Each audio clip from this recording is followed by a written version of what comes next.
Kietėjimo greitintuvas SPEED naudoja šviežiai paruoštų betono mišinių ir statybinių skiedinių rišimosi bei kietėjimo laikui sutrumpinti. SPEED priedas taip pat naudojamas betonui ir statybiniams skiediniams kloti esant žemai temperatūrai, net iki -10 laipsnių Celsijaus. Pagerina betono paviršiaus kietumą, sumažina vandens užšalimo temperatūrą ir pagreitina betono bei skiedinio kietėjimo procesą.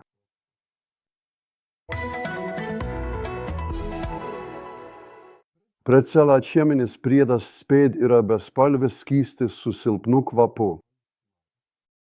SPEED naudojimas užtikrina saugias betono ir statybinių skiedinių įrengimo sąlygas esant žemai temperatūrai iki -10 laipsnių Celsijaus.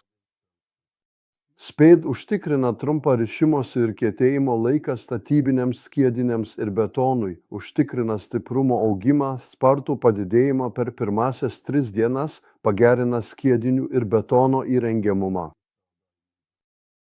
Nenaudojamas gelžbetonio konstrukcijose su labai tankiu metaliniu armatūros tinklu, nes gali skatinti plieno koroziją, arba plieninė armatūra turi būti padengta universalių statybinių klijų super ir cemento mišinių santykiu 1:2 kaip apsauginis sluoksnis.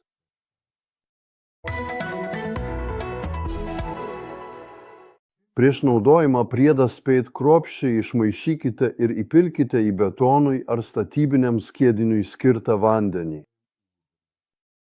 Betono mišinį ar statybinį skiedinį su priedu SPEED reikia sunaudoti per 30 minučių.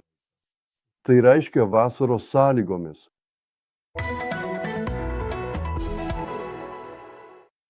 Priedo SPEED sunaudojimas yra nuo 0,5 iki 5 litrų 50 kg cemento, kai priedas naudojamas kaip prieššalčio priemonė.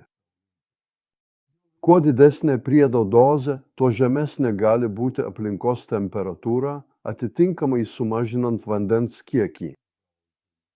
Jei priedas naudojamas kaip greitintuvas, jo sunaudojimas vidutiniškai yra nuo 1 iki 3 litrų 50 kg cemento, atitinkamai sumažinant vandens kiekį. Laikyti vėsiose, gerai vėdinamose, ugniai atspariose patalpose, sandariai uždarytose SPEED originaliose pakuotėse, laikytis žymėjimų. Saugoti nuo vaikų.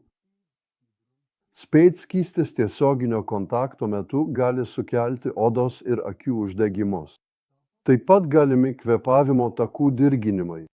Dirbant su kietėjimo greitintuvu, priedu SPEED naudoti darbo apsauginius drabužius ir mūvėti guminės arba polivinilchlorido apsauginės pirštinės, avalynę ir prijuostę, naudoti respiratorių kvėpavimo takų apsaugai.